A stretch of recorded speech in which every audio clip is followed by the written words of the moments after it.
Once again, a black man was brutalized by the police during what should have been a routine traffic stop.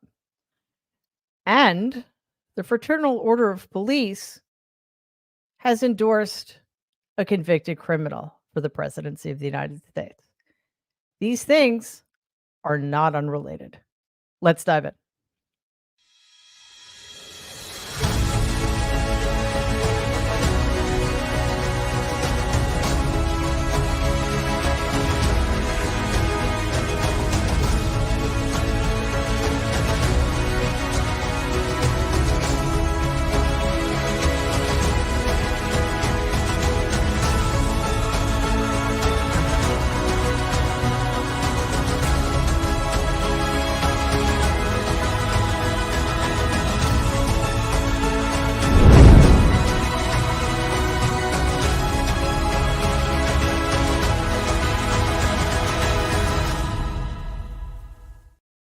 Hello, everybody, and welcome to today's episode of the Nerd Avengers. It's great to be here with all of you. Danielle, Julie, Jennifer, it's great to see all of you.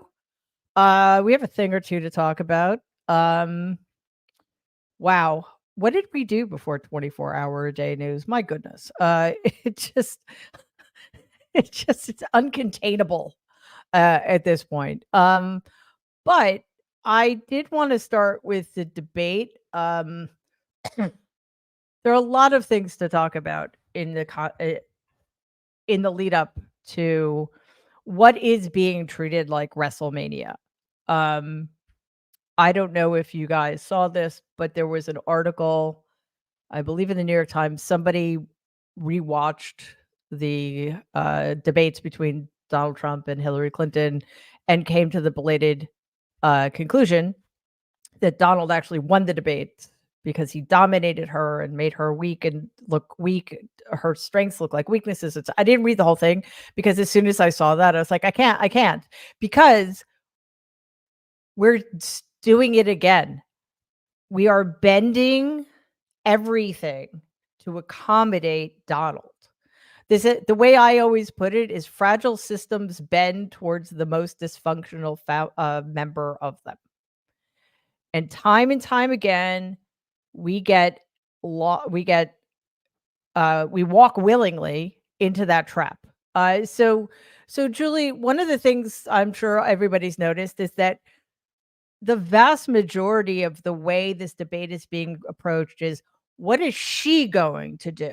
How is she going to win? So essentially, we're being conditioned to think, as long as Donald keeps his pants on and doesn't drool, he's won, basically. So, like, the ground we cede to this man ahead of time, like the closest I saw to anything, to the kind of setup we need is that, hey, Tara,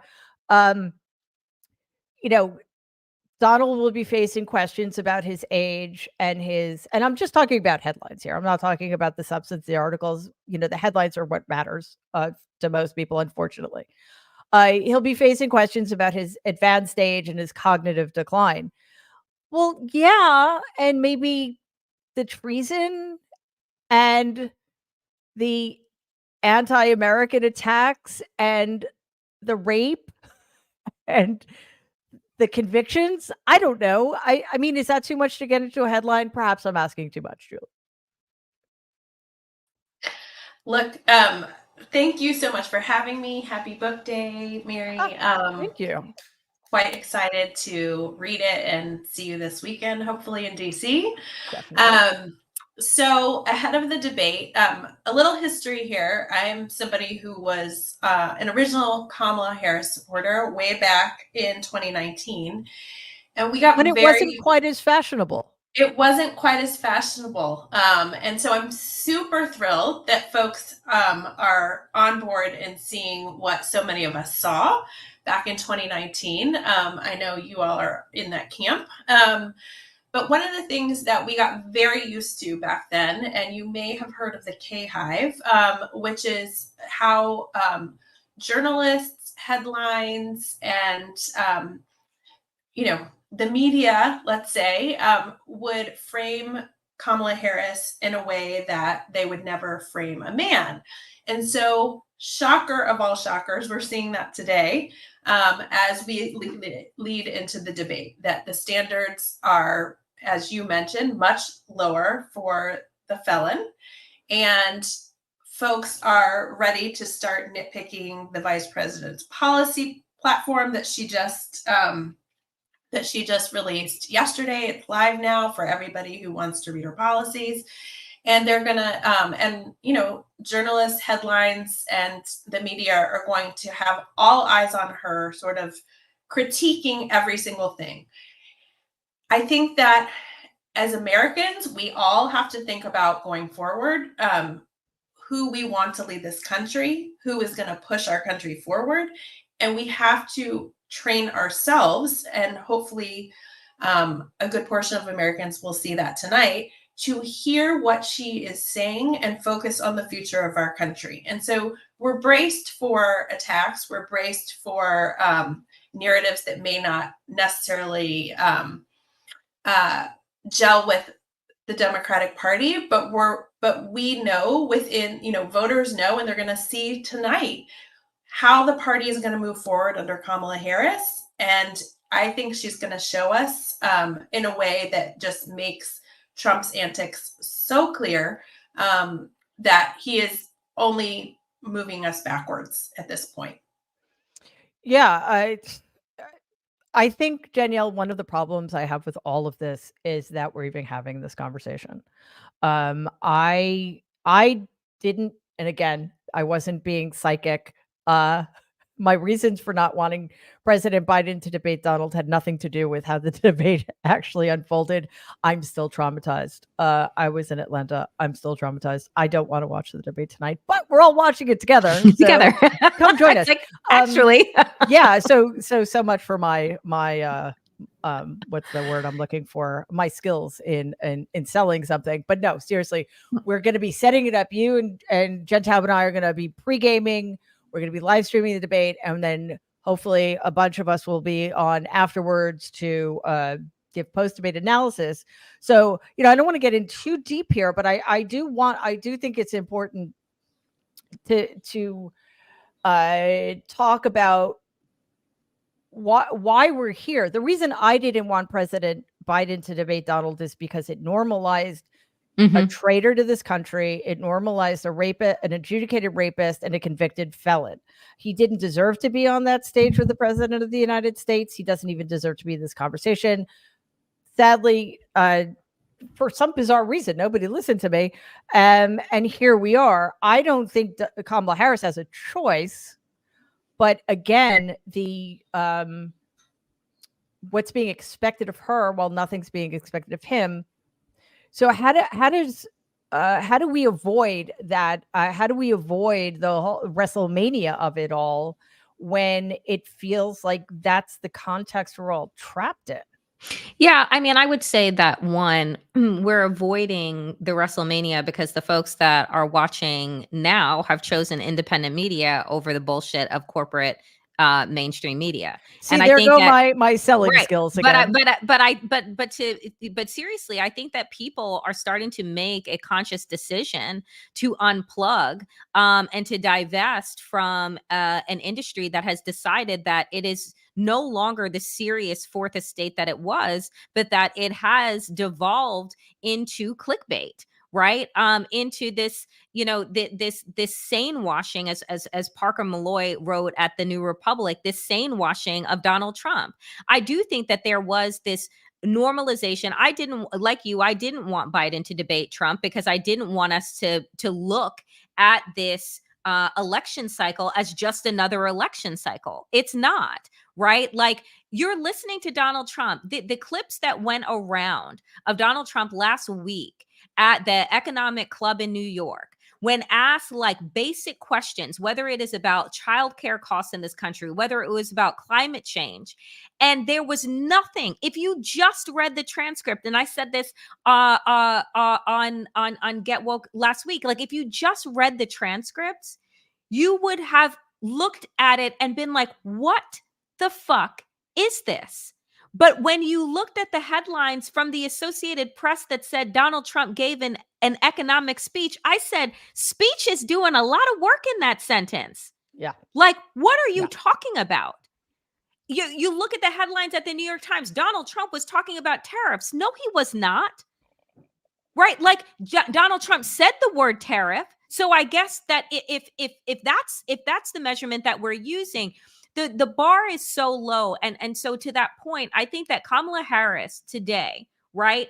She has Mount Everest in front of her as it pertains to the mainstream media and whether or not they're going to look at them on equal footing. They're not going to do that. But all she has to do is what she's been doing since she took the mantle from Joe Biden, which is showing that she is serious, which is showing that she is smart, which is showing that she has a plan for this country. And it doesn't have anything to do with electric sharks, Hannibal Lecter, right? Or whatever fucking word salad Donald Trump wants to mash together. And then the mainstream media wants to dissect and offer us that as some type of legitimacy. Donald Trump is not presidential, and there is nothing that he could do tonight or in the next 50 some odd days that would convince a seeing person and a hearing person with a brain and a compass otherwise.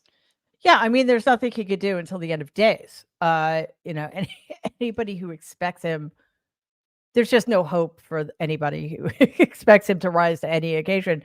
But Jen, as to this so-called sane washing, I wrote about this. It's so the corporate media have gone from thinking it's their job to report what happens to, and this is just for Donald's benefit, to translating him.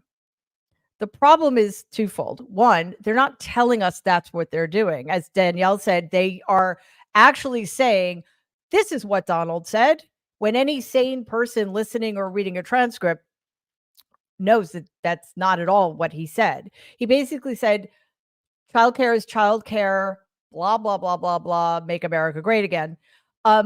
So the other thing is they're not translating him. They're imbuing meaning onto his words that does not exist there. And that's a very different thing. So I'm wondering if maybe that plays out to his disadvantage tonight, because it's sort of something similar that happened in the lead up to the last debate that obviously didn't go well, but if let's say if President Biden had the kind of night at the debate that he had during his State of the Union, then the Trump campaign had lowered the expectations. He's doddering, he's incoherent. Then it actually would have redounded to Biden's benefit. Now, like, the expectations for Donald to be coherent are high, and he's incapable of. I mean, do you think that might play out? What else should we be looking for? God would hope so. I think there are 4 key things to keep in mind. One is that New York Times headline that now he has to address issues of his mental capacity and his age is cover. They are now going to say, oh, we covered the issue. We were fair. No, they haven't spent weeks and weeks of multiple stories above the fold, coupled with calls for him to get out of the race. This actually is consciousness of guilt. They understand how ridiculous they have been. So they run a single story, allowing them all to say, see, we covered it. We were fair. You guys don't know what you're talking about. You just want us to be unfair. So that's number 1. Number 2, be prepared for these ABC moderators not to address the central issue, which is a fascist is running for president. They are not going to come out of the gates saying, why have you called to arrest your opponents and their lawyers? Why are you promising a bloody roundup of immigrants? Why are you talking about immigrants poisoning the blood of America? They aren't going to do that. And the reason they're not going to do it is that's going to disrail the entire frame, which is, this is a debate. He has issues, she has issues, and it's going to make it something different. It's going to make it reality, by the way. It's going to explain that the only thing that matters is one guy's an insane fascist. So don't count on the ABC people to do it. Third thing, you will know when she has won when afterwards everyone says it's not going to change anybody's mind. Right. We will go from this is the most important debate in the history of mankind, and then afterwards, when she does really, really well, oh, didn't change anyway. That's how they operate. The goalposts move in every which way, and ostensibly it seems erratic, it seems illogical, only if you see everything is being done to help Donald Trump, because they want the clicks. They imagine there's some audience out there. They don't want to get roughed up by right wingers. And so you get this very kind of distorted coverage.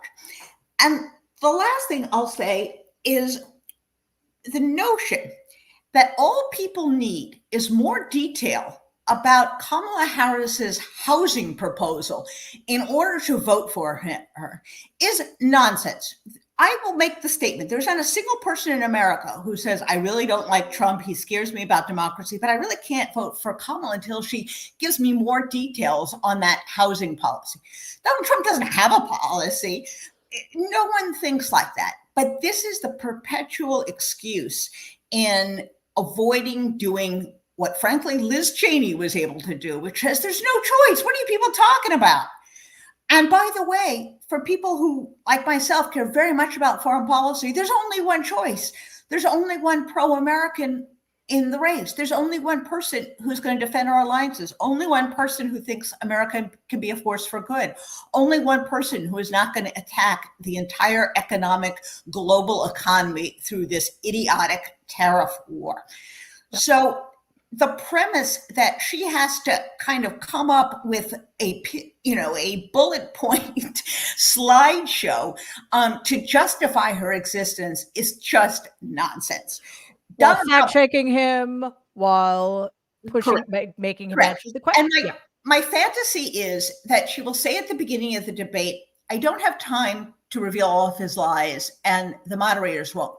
But if you go to my website after the debate, we're going to delineate every single one of them, and we're going to support every single statement I have. So you're not going to get it here, but there will be a resource for you. And it will also show that the mainstream media is not doing its job. That's my fantasy. Don't know that's going to happen, but that's my fantasy. Well, I just want, as a very quick aside, I want to follow up on the Liz Cheney and the Dick Cheney endorsement. And I think it's very important what they're doing. We can have our feelings about both of those people, particularly Dick Cheney, but that's not what we're talking about. The reason it's important that they came out and not just against Donald, but for Kamala Harris, is because they're creating a permission structure for other Republicans. Why does that matter? Because what they're saying, they're not saying Donald Trump's a bad Republican. We know that Liz Cheney voted with him like 97% of the time. That's not what she's saying. They're saying he's a terrible American. And that is a huge difference. So, Tara, it is important to keep in mind that realistically speaking, and this isn't a slight on anybody except perhaps media, there is a huge upside here for Vice President Harris, because a lot of people still say they don't know enough about her. Because again, it's not like she's only been the vice president for almost 4 years, but welcome to America, right? People just don't really know who the vice president is most of the time. So there's an enormous upside, because we know what Donald Trump's ceiling is, and we also know that his ceiling can get lower. We don't know what her ceiling is. Right. And that's where the shortened campaign is to her advantage, because Donald Trump is already defined. We know him, and and people have to make the decision. Is this the kind of person we want to hand power back to and want our country to be run by, versus, oh, okay, this is something new. She was vice president, but she really wasn't out there much, and we didn't see much of her. So we just know that, she was there and was the, first Black woman vice president, and that's great. But what does she actually stand for? Because we didn't really hear much from her. And that's not atypical, frankly. Right. I mean, it is the job of the vice president to be in the shadow of the president and to kind of be out there and just go, be their biggest cheerleader and kind of do the shit jobs nobody else the president wants to do, or, in Washington. It's the worst job in Washington. People know that. And so this gives her the opportunity to define herself ahead of them. They have not been able to really do it because the enthusiasm and the electricity behind her campaign was so powerful so quickly that Trump was knocked off of his axis and couldn't like recalibrate. And his campaign, they were all ready to go against Biden. And all the attacks against Biden do not work against Kamala because she's younger, more vibrant. She's quicker on her feet. She doesn't have really the same public persona that, or name ID, let's just say, for lack of a better term, that other people did, like Biden. So now she gets to be like reintroducing herself, which to us seems a little weird because we know, but we're political people. Right. Regular folks don't pay attention. Most Americans, when you go do the man on the street, they can't name the last 2 vice presidents. A lot of people didn't know who the vice president was before. Like when Trump was president, they're like, who's, like, they'd show pictures of Mike Pence and people would be like, I don't know who that is. So this is the guy like Donald wanted to hang, guys. Right. That's right. So, I think that the idea that I think it was like 28% of people in the last poll that we saw said that they still need to know more about her. I mean, I kind of feel like at this point, all you need to know is she's not a dictator, doesn't say crazy shit. And like this woman that was interviewed recently, a Republican woman, I don't know if you guys saw that. I think it was CNN. They did like a man on the street interview and she was in Pennsylvania and she was like, I'm voting for her because she's a normal human being. And I was like, wow, that's pretty much all you need to know. Donald Trump is not a normal human being. He's a maladjusted, dangerous child.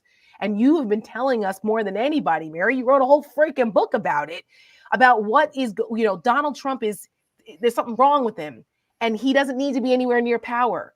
And you may disagree with Kamala Harris on policies.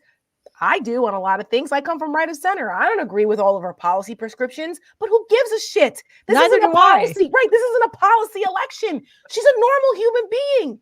Yeah. She's a competent person. She actually has empathy. She's not a sociopath like Donald. Everyone saw her appearance at Pensie's in Pittsburgh. It brought me to tears. And I know I'm not the only one. I watched that woman hug her with the tears streaming down her face, and Kamala Harris telling her it's going to be okay. We're all in this together. It's going to be okay. And I think there were millions of people, particularly women, who could relate to those interactions with not only the older woman who hugged her in tears, but the young girl who was so thrilled to talk to her and like be in her presence because it meant so much to her as a young woman, to that young lawyer who was inspired by her. And she was out here, working on behalf of consumers and like saw Kamala Harris's career as a career servant, serving the people. That is what politics should be about. That compared to Donald Trump, the fucking guy said we're going to have a bloody mass deportation. Like we're going to kill people, immigrants who come back in, we're going to shoot them on the spot. It's going to be a bloody story, Tara. This isn't not that, to take, you guys remember Shepard Smith years ago when the torture controversy was going on and rendition, he slammed the table and said, this is America. We don't do that. That's right. That's how I feel so many times when I see what Donald Trump is talking about and tweeting about and how the media just glosses over it as if this is not anything we should be concerned about. The moral equivalence is insane to me. And Kamala Harris is the complete opposite of everything Donald Trump is. And the more that we focus on this and say, like, seriously, people, this is what this guy is saying. This is what she's saying. What is the issue? Yeah. And representation matters greatly. Yes. So, you talk about people saying, she's normal and he's really not, and he's disturbing. On the other hand, you have supporters of his. A woman was interviewed and she was asked what she would do if Donald lost. And she said, I hope I die. Yeah.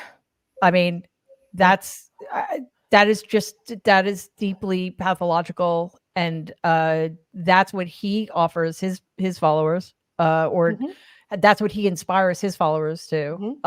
It's a death cult. I've been saying, and I think let's start asking the question, like, what what do we think Donald's going to do when he who traffics in misogynoir, who is just a horrible racist since way back, and hates women. He hates women, and he is afraid of strong Black women. What's he going to do? So he told us he's not going to accept it, right? Well, I meant tonight. Specifically tonight. Oh, we know what he's going to do after the election when he loses. That we need to start preparing for. I just meant specifically tonight, but as all of us have alluded to, let's look what we're up against. We're going to look at slides A and then slides B, and just see what the media is pulling here. I think one of the things we're going to hear. I'm sorry, Jen, we're just going to look at a couple of slides first. And then at least I think here we go. Okay. So this were two CNN headlines. The first one, I hope you're sitting down and I hope that you are able to scream out loud when you hear this. Read, because I don't know. Kamala Harris, the vice president, faces a nowhere to hide moment in upcoming debate, and the price of failure is enormous. There's so much going on in that fucking headline. Okay, so she's been hiding. Okay, that's the assumption here, and she's the one who can fail. They changed it. They must have gotten lots of hate mail or something, because this is their attempt to make it better. Well, don't forget who runs CNN. Right. The parent company's got a lot of, pro-Trump guys on it. So I understand. I'm just saying. No, I that's why they get the directive. That's why it happens. But at the same time, there's you have to exist in reality. So let's take a look at that again, because I want to see what they changed it to. Again, still putting the burden on her to succeed in the debate. Again, parenthetically, Donald just has to keep wearing his pants. The vice president faces the three difficult tasks. Oh, does she? Does she really? I mean, as far as I'm concerned, the only difficult task Vice President Harris faces is that she has to share a stage with that scumbag. Mm-hmm. Not to put too fine a point on it. Now let's look at and to not come across as an angry Black woman, because remember there's that double standard where she can be righteously indignant toward this disgusting, despicable behavior and things that Trump has said, but she also has to walk that fine line because we are judged so much differently, not only as women but women of color, and it's like that sucks, but that's the reality. Yes, as Danielle pointed out. Ginger Rogers had to do everything Fred Astaire did, but backwards and in high heels. That's right. And I adore Ginger Rogers, by the way. Okay, so then we have another slide of an ABC. Sorry. This is Hannity. Sorry. Hannity is accusing ABC of bias and media malpractice. And listen, the thing that's weird about that is I don't think he's wrong. I mean, we don't know yet, but do we really think that ABC is going to fix all of the problems that existed among the moderators for CNN? I don't know, because we're already seeing the media malpractice. We're already seeing evidence of it at every turn.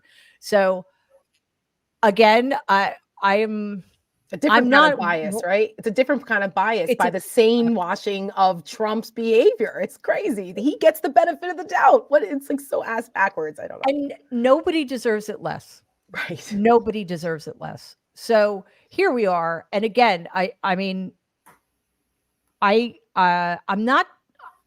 don't have trepidation about this debate because I'm worried about Kamala Harris. I'm not at all. I think she's amazing, and I think she'll do an amazing job. And I know the only thing, this is on my wish list. I hope she hits hard right out of the gate, and she needs to humiliate him immediately, and then that will set the tone for the rest of the evening. That's my 2 cents. But other than that, she's incredibly capable, and she will do what President Biden couldn't do in the last debate and what the moderators refused to do in the last debate. So please join us. We start at 8:30 Eastern to pregame. We have the debate from 9 to 10:30, I believe, Eastern time. And then we'll do post-debate analysis right after that. So it's going to be a trip and a half. Now, again, or the last thing I'll say about the debate, but I'm mostly mentioning it because it's a segue. Excuse me. So sorry. We live in this very bizarre,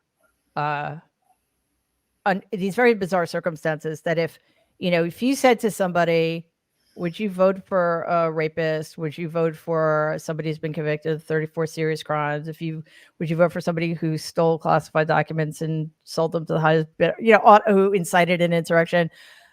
The answer would be no. But because we have one person who did all of those things, the answer for many people is yes, of course I would, because it's Donald. And you could say the same thing in terms of policy.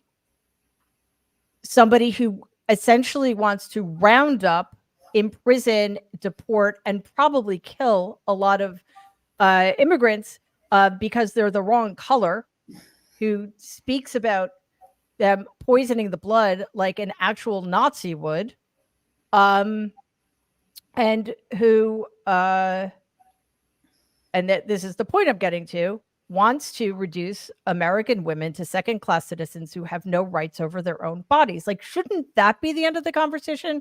And before we switch gears, Julie, I know you have to hop. I just want to know if you have any last words of wisdom to set us up for tonight. Thank you so much, and sorry to hop off. Look, I look forward to Kamala Harris reaching the 40,000 undecided, independent. I just need a little more convincing voters tonight. I think she is poised to do that. I think she is poised to make the contrast between what Trump wants and Trump's America and the path forward. I think she has the ability to make the contrast between a life under Project 2025 and the future of America. And I think when it comes to women, she is just going to hammer, hammer, hammer. And I can't wait to watch. I'll be joining you guys to hear what you're thinking at 8:30, and I'll see you all later. All right, fabulous. Thank you, Julie. Bye, guys. So, yeah. Oh, there you are. I was like, where did Jen go? Okay, so that issue alone, and Tara, I'm going to go back to you for a very, very obvious reason.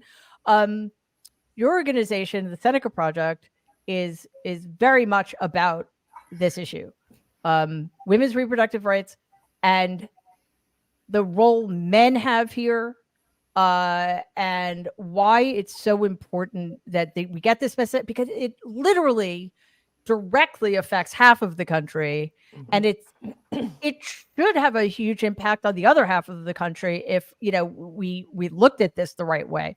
So I want to play your the Seneca Project's new brilliant ad and then talk about it on the other side. Thank you. Here we go. It wasn't easy getting here. The loss, the heartbreak. My wife is tough, resilient. She said, we'll just keep trying. I didn't know much about IVF until we needed it. There were moments when all hope felt lost. But we finally got our miracle. From the moment I held her, I vowed to protect her. If it were up to Donald Trump and J.D. Vance, our little girl wouldn't even exist. They don't care about the joys, the sacrifices. They only care about their control over our lives and her future. Who the hell are they to tell us how or when we become moms and dads? We know what's best for our families. It's time to stand together, not with any party, but as parents. Kamala Harris and Tim Walz get that. That's why this fall, I'm voting for her. I'm voting for hope. Okay, it's a brilliant ad. It really I still get emotional, and I do too. It's phenomenal. By the way, it's brilliant having someone who sounds a little bit like Waltz, but Tim Walz. Yeah, I'm guessing that was intentional. Yes, it was. Quick aside, I went through IVF. It didn't work, but it was one of the worst experiences. It was one of the hardest things I've ever been through. It costs a fortune, and anybody who goes into that process wants a child. desperately. Mhm. And it takes an enormous psychological, emotional, and physical toll on the woman going through it. So one of the reasons I found that ad so moving is because it basically underscores how personal, how intentional that decision is, and how just deeply wrong it is for anybody to think that they should have a say in it at all. I first want to just give a kudos to our ad team for putting that ad together, to my co-founder Michelle Kinney for coming up with the idea, and she wrote the majority of that script. And we worked with some of our some friends of ours who were girl dad IVF dads to kind of get their perspective, because we know as women, we know a lot of people who've been through IVF. My co-founder Michelle was getting ready to go through IVF. We didn't realize how many people have been impacted by this. Mary, I didn't even know that you had gone through that. Like, this is something that has impacted so many families. And we felt that it's always told from the woman's side, but the dads they're involved in this too. And that the emotions that they're going through and the anger that they feel about this inability to protect their families from this MAGA extremism. And who the hell do these people think they are, telling us how and when we can start our families? I think that the audacity of that and the dystopian controlling nature of that is something that nobody else has really. I don't know. I haven't seen any other ads. I've seen IVF ads, right? A couple. I think the Harris campaign put one out over the weekend. Another moving story about a woman in Alabama and what happened to her. But the telling it from the dad side, I think we're the first organization to do that. And we're in the process of doing a big fundraising push to help us get that ad on the air. Because yes, digital ads and social, it's important. And please, go to Seneca Project and retweet it and pass it along. But we really need to get ads like this on the airwaves. And of course, that costs money. But because that, I know men who have reached out to my husband who said, wow, like my wife and I went through this and I never thought about it that way. And, like it really hits here. So we're going for here and here. Yeah. And it's true. It's true. What Trump and JD Vance want to do, not only to women, but to our families in this country, is sick and twisted. And it's un-American. It's un-American. And we're just so we're looking at this. We have 8 weeks to go, 9 weeks to go in this election. There's so much on the line and so many different aspects of our lives as Americans that these motherfuckers want to take from us. Like, this is like what is, I just feel like, what is the psychology behind people who are still undecided? Because if you think that IVF isn't on the table because Donald Trump made up something out of the blue about, oh, we're going to have everybody pay for it, I love IVF and blah, blah. Bullshit.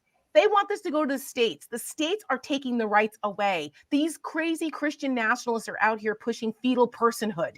This is how Roe got overturned. They're going to use the same tactics to go after IVF. You don't believe me? Go read the New York Times. They wrote a whole story. I mean, one of the good stories. They wrote a whole story about the Christian nationalist movement now for fetal personhood that's going to go for the embryos. Right. So this is not going to, this just because Donald Trump is trying to confuse the American people into his moderating his stance. Another example of the media malpractice. JD Vance voted against protecting IVF. Yep. You saw we put the headlines there. Yep. He voted against it. Yep. So they don't believe them. And people on one last thing on Project 2025, that talks all about what they want to do.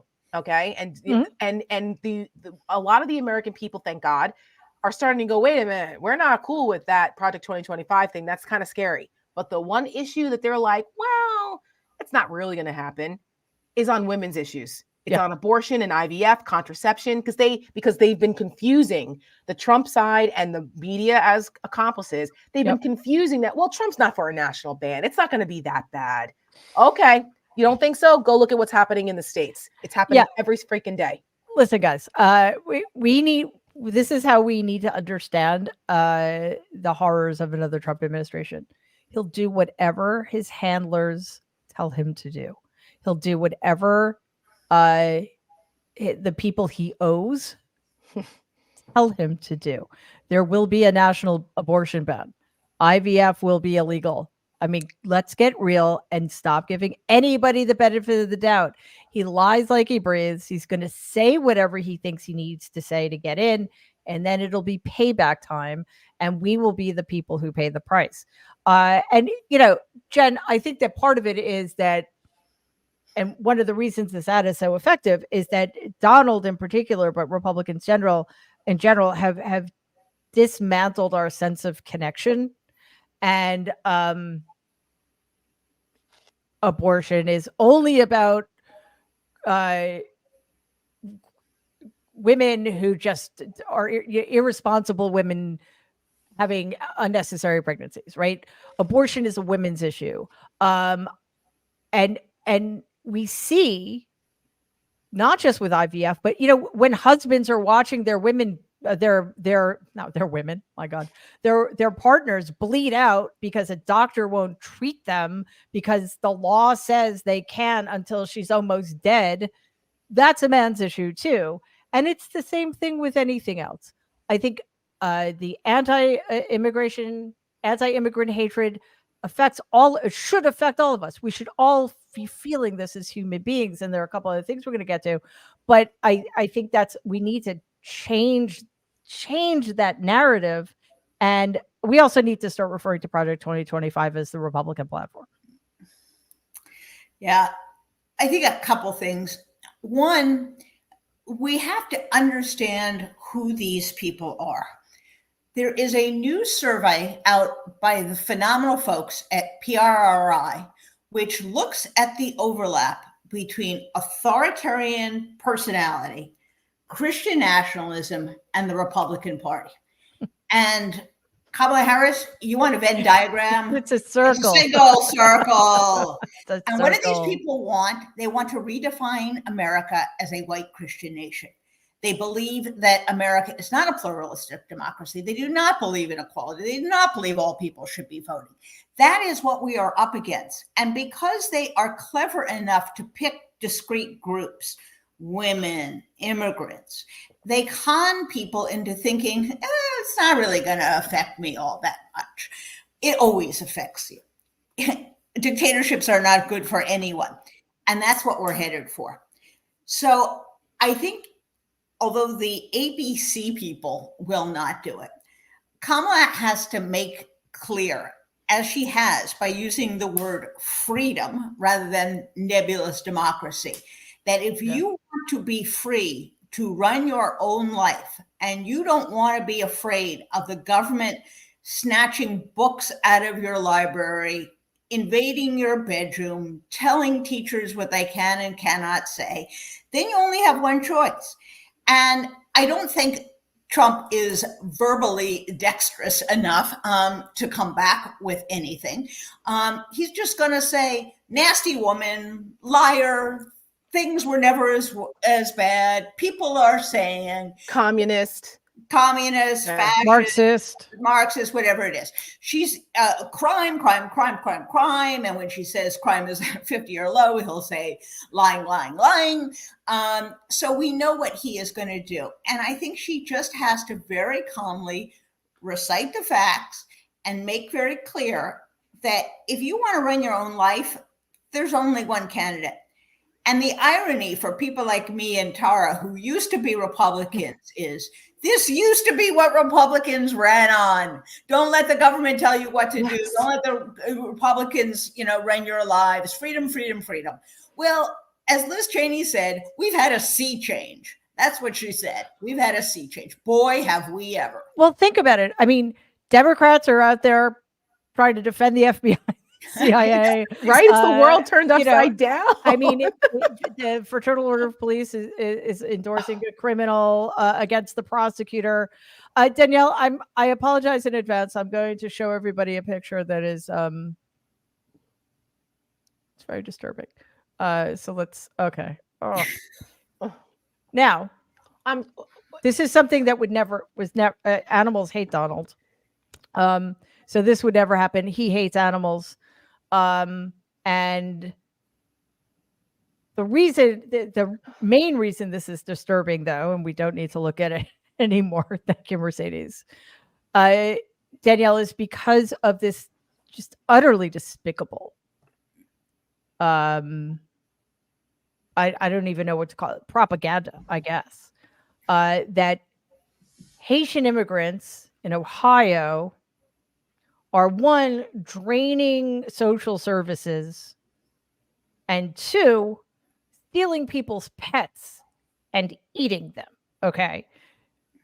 That's grotesque. And one of the biggest promulgators of this hideous fake story is JD Vance, who's running to be the vice president of this country.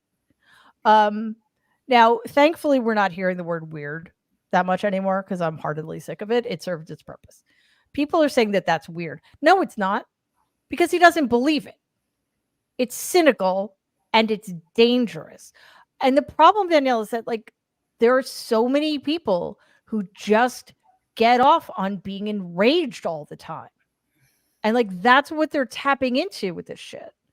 And I think because we've like, you know, we don't have empathy anymore, they get away with it.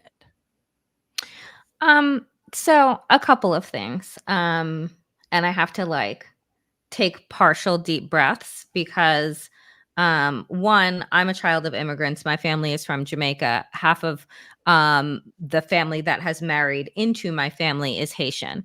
And so one, America as a whole and their legacy with the destruction and oppression of Haiti is a whole other conversation to have, and why the Haitian people are consistently used as a target for hatred and prejudice in this country is based in just, you know, decades upon decades upon decades of oppression and lies, because they dared to do what other nations were not able to do, which is gain their independence. That is why they are the target of ire by white supremacists, and not just in this country, but around the world, because the white enslavers did not want Haiti to be a symbol of heroics, to be a symbol of resilience, to be a symbol of power for other Black enslaved populations. Fast all the way forward to where we find ourselves in Ohio, in Springfield, Ohio, an area that had been economically devastated by factories closing down, by their industries closing down and being shipped into other regions. So they lost their economic viability. It is this population of Haitian immigrants that have allowed the economic vitality to return to this area of fucking Ohio, right? That would still be rusting had it not been for immigrant labor to come into that area and to this country as a whole. So when I listen to people like JD Vance, who trust and believe the man doesn't have a fucking callus on his hands because he hasn't done an honest day's labor or honest day's work ever, right? Other than flapping his gums. And then Donald Trump and that weird twisted AI vision. What we should be putting up are the pictures of his delinquent fucking sons killing maimed, you know, animals in, you know, in Africa, like tigers and what have you, that they use as trophies, right? That they release into these cages that are already drugged so that these very small, fragile men can seem like warriors that they are not, right? So those are the pictures that we should be looking at if we want to look at, oh, let me see how they have become the beacon for pets and animals and like this bullshit. But it is racism. It is unabashed racism. It is disgusting racism. It is racism that looks to dehumanize and demoralize and separate people from their humanity as a way to say, look, we are better than them. These people shouldn't exist in our same space. They're not human. Right? That's the point of that story around eating animals, is to show that they are not human. So we don't have to treat them with the empathy, the respect, and the dignity that you would another human. That's their point. So, you know, so to that, like, people don't get, caught up in the defense of having to defend other people's humanity, to people who refuse to understand. Right? Like that's not the work that we're here to do. And to Tara's point and to Jen's point earlier, it's like the motherfuckers that say that they are on the fence. I hope that it's a barbed wire fence, right? Like, to be plain and simple, because I don't know how you see and you listen to these things and say, I'm just not sure which way I'm going. Yeah, I mean, I understand supporters of Donald more than I understand fence sitters. Because again, a lot of them are horrible and are voting for exactly what we see. But we have to remember this. I think if we're going to go forward, we have to remember this. They are being lied to by the only people they listen to, from Donald Trump on down. The reason I don't show the pictures of my despicable, cruel cousins is because I can't bear them. I cannot bear to see pictures of animals like that. I can't. And the great irony in that, also in another way, disgusting picture of Donald, is that last I checked, it's Republicans are the ones who keep killing their own pets. I mean, Kristi Noem murdered a puppy, for God's sakes, because she just couldn't deal with bothering to train it properly. I mean, I was proud of it. Put it in the book. Use it as an example of I have to make tough decisions. Which shows you what a sociopath she is, right? And the problem again is that we have been sold this bill of goods that being cruel somehow makes you stronger, which makes you better, and which leads me, I don't want to give the short shrift, but the debate conversation went a little long. So I will pick this up again on Thursday, but I want to start that conversation now. As I'm sure most of you know, yet another Black man, as I said at the top of the hour, is brutalized by police for no reason, none. So I want to play trigger warning. There's some body cam footage that I want to look at, and then I want to look at Tariq Hill's part of his appearance on CNN. So let's start with the body cam footage, and then we'll pick it up after that. Keep your window down. Keep your window down. I'm gonna get you out of the car. As a matter of fact, get out of the car. Get out. Get out. Get out. Get out. Get out. Get out.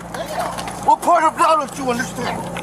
When we tell you to do something, you do it. You understand? I'm getting out. You understand? Not what you want, but what we tell you. You're a little confused. I'm getting out, bro. Too late. Too late. See, hold on, bro. I just had surgery on my knee. I just had surgery on my knee, bro. I just had surgery on my knee, bro. I just heard you in your ears when we go there with your window down. Bro, chill. Hey, listen, hey, man, they got Tariq. The cops over here beating on him, man. They over here beating on Tariq, man. Don't park there, man. Just get in the car. Hey, Drew, you gotta come, man. Your license right now. What's going on, Your license right now. You're not gonna give me your license? Hey, You're not gonna give me your license? I'm leaving. Let me have your license. Your license right now. Sir. So, does it surprise us that the Fraternal Order of Police endorsed a thug, a criminal, a grotesque racist like Donald Trump? No, it shouldn't surprise us at all. Can I just say something about this as the wife of a federal law enforcement officer who's Black and the granddaughter of a police officer? My grandfather was captain of my hometown police department in Paramus, New Jersey for 40 years, and he was white. And let me tell you something right now. My husband, when he watched that, said they should be fired.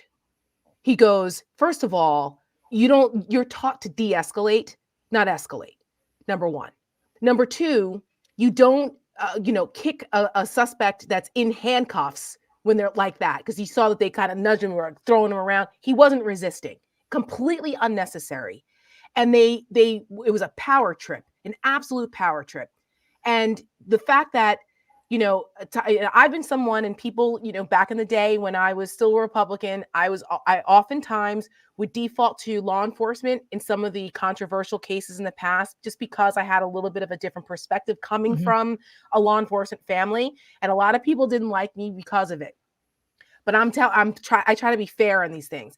And on something like this, because I watch, I'm like, okay, was it that how long before he put the window down? Maybe the officers couldn't see who was in there, or they thought he was getting a gun. I mean, there's sometimes reasons for why police officers do these things with traffic stops, and some of the most deadly parts of being a cop are traffic stops. That's where cops are killed the most. So, and domestics, you just don't know what's going on because it was tinted windows. But it was clear that he was calling his agent or calling someone to let him know. And he had good reason for it. Look at how these guys acted toward him. He was nothing that Tyreek Hill did there warranted that response. None of it. And even if they were annoyed, once they handcuffed him, you don't rough him up. That's just a power trip. So this is happening again. And the way he's handled it, and I'm glad that he went out and spoke about this and did the interview with CNN.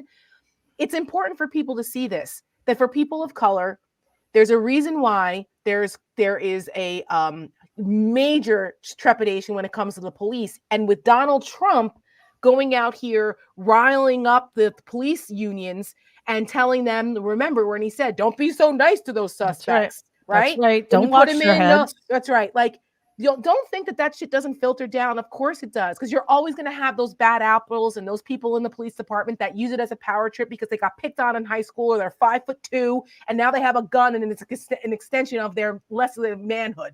This happens a lot. And so this is, I think, it correlates with, to your point, Donald Trump, the Fraternal Order of Police, and this dehumanizing, to Danielle's point, dehumanizing people. This is very dangerous stuff and very, very fascist. And Florida, that's also where Ron DeSantis is sending people to the houses of voters who signed the petition to codify abortion rights. That's another something we fascist need to tactic. Yeah, we need to follow up with that on Thursday for sure. I want to play this clip from Mr. Hill's appearance on CNN. Before you go, you just tweeted a moment ago, you said, let's make a change. What did you mean by that? Right.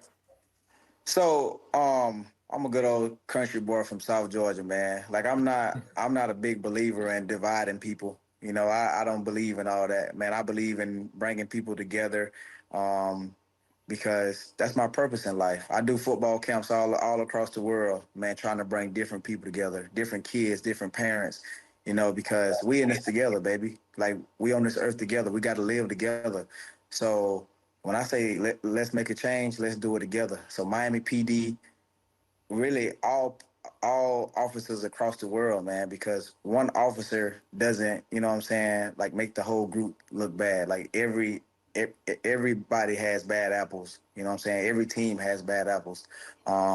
It's my job to use my platform and my resources, so that way I'm able to align, you know, with, you know, these, you know, different stations. So that's what I mean when I say let's make a change. Like, because we done tried it all. You know what I'm saying? Like, we done protest. We even took a knee. You know, we done did walks. Like, so what's next? So right now, me and my wife, we right now brainstorming on how can we be a part of this change? You know, so it's important to us, you know, because we want to be able to change lives all the way across the world, not just Miami. You know, it's important. Yeah, and it would be really, really cool if white people stopped pretending that this wasn't an important issue that needed to be addressed by them as well. You know, I'm so sorry. We're going to go a little bit long, but Jen and Danielle, I want to give you a couple of minutes to respond to this. And again, I will pick it up again on Thursday because this is so important. This is, we can all try to do something, but this is systemic, and the law enforcement that Tara spoke about earlier, who have a problem with this, also need to be part of that change. Jen? You know, the grace, the magnanimity, the generosity that he spoke with to people who do not deserve it should be a model for many people. He could have come out there with perfect justification and said, this police department is rotten to the core. They have mistrained officers. They need to be ripped out by the roots and rebuilt. And you know what? I would have agreed with that entirely. The notion that this is sporadic is belied by the number of these incidents. We have serious problems throughout police departments around the country. It is not bad apples. It is bad apple trees at the very least. And that is a problem. But I will say a couple other things. First of all, why was he even stopped? There was no reason. There should not be traffic stops for like running a red light or right. that. Yes. Apparently, like a rolling stop sign. No, there should not be The first thing traffic they asked stops. him is, "You're not wearing a seatbelt? Really?" Yeah, well, we know why, Jen, because he was a black man in a $200,000 car. You got it. Tinted windows. You got it. And that alone should tell you that something is very, very wrong. And the other thing that I will say is I'm glad this was an NFL player, because his audience is the audience you need to reach. White, male, macho kind of guys. And if he can make an issue of this, and if the NFL, which is not known for its racial diversity and let's sensitivity, not hold our breath, can get on board. By the way, the Miami Dolphins did put out a pretty good statement. They've got a good team there, and Dolphins. I have friends that are in the office there, and they have diversity where representation matters. So kudos to the Dolphins organization for how they handle this. So terrible, horrible that's happened again. But I hope he and the people around him and the team and the NFL can bring this to an audience that needs to hear this. Danielle? I mean, I will just say this. It really continues to frustrate me that it is always incumbent on the person that is victimized by the system to then be the one to call for the peace and to call for the coming together and the collaboration and the this, that, and the other thing. Every time that, a black child, man, woman is killed by police officers, it is always incumbent on the family to come out and call for peace and this, that, and the other thing. And frankly, while it is lovely to hear, I'm fucking tired of it. Like, it's not the responsibility of those that are consistently victimized to try and, and convince, again, going back to the convincing of poisonous police departments across this country. Like, it is not a bad apple. It's not even a bad tree. I continue to say it is a poisonous orchard. Like, the problem is who is being allowed to become a police officer. The problem is the culture of policing. The problem is the fact that, guess what? Maybe if police departments didn't have specific quotas that they needed to hit in order to arrest people or pull people over, then maybe the incentive would be on actual protection as opposed to incarceration and brutalization. But that's where the quotas lie. So, the problem is so much bigger. But again, these are not problems that are insurmountable. There's just no will to do it. Right? Because if it were white people, white men that were consistently pulled over for the kinds of cars or how expensive they were, and they were the ones that were being pulled over we wouldn't even be having this conversation. If it was men that was dying in childbirth, we wouldn't have the maternal mortality rate that we have, right? It is always about who we see as worthy and who we don't. It is not about, we can't get this done. It's that there's no desire to get it done. And frankly, if that man wasn't an NFL player, he most likely would have been dead. So we don't have to wonder. We have a list of hashtags from now ad nauseum of all the people who were not NFL players, who were not celebrities, who died, right? For doing nothing other than being pulled over for being black. Yeah. Listen, it starts with how recruiting is done, how training is done, how police officers have been militarized. Somebody please explain to me why jurisdictions need tanks and RPGs and weapons of war. I don't understand. And I think that in turn changes the attitude from protect and serve to protect us from them. And it cannot be up to the victims. It cannot be. This has to happen from within, and we need to force that change to happen. Yeah. So multifaceted. It's a complicated issue. Very complicated, and it continues to be devastating. It does. For all of us, on the victim side, and for those of us who are part of the law enforcement community, it's something has to change, and it starts at the top. It really does. It flows from the top. There, And, everything from like, it's just, I did citizen police academies when I was been through those. I'm a big advocate of that for helping on the community level. There should be more opportunity for citizens to be a part of seeing what cops go through, what it's like to be on the beat, to see those things. And then on the other side, there needs to be more community policing where you're recruiting from the neighborhoods where people Absolutely. are living and where they're policing. I know in Connecticut, they started incorporating that into police academies in Connecticut, where they made the trainees, because a lot of them are recruited from outside where they're actually going to work, making them go through hours in the Mhm. communities where they're going to be policing before they get out of the academy. So they already have a rapport with the community they're policing. I mean, there's so many things that should be happening and are slowly but surely happening, but obviously not happening quickly enough. And it flows from Yeah. the head. And, unfortunately, I'm sure there will be other opportunities I mean, we could talk about this without having horrible things happen to spur the conversation, but unfortunately, it's like school shootings. It's Yeah. just this stuff By the keeps way, happening. the news is so bad, we didn't even get to the latest school massacre.